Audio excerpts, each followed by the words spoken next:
Up first, heavy rain today in St. Catherine sent residents running for cover and threatening protests similar to what happened recently in St. Thomas if the roads and drains are not urgently fixed. More in this report.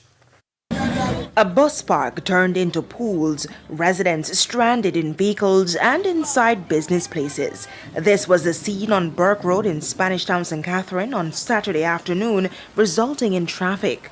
Taxis tend to stop work for a little while or they don't come back out, so business tend to slow down.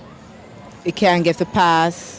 Some patrons took to higher ground while others tried to seek shelter in shopping centers, but the buildings were no match for flooding waters. As wholesalers swept out flood waters, a vendor expressed frustration with the repeated flooding in the town due to blocked drains. The government needs to clean the drain every month. I said that team will come out every month and clean the drain them. Only when storm time that don't make no sense.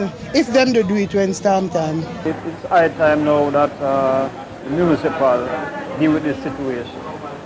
Taxpayers' money is not being worked properly. As you can see, the place is flooded. It just needs like a minute of rain. It's flooded. But President of the St. Catherine Chamber of Commerce, Dennis Robotham, says the poor conditions of roads in the old capital also contribute to the flooding. I have no problem with the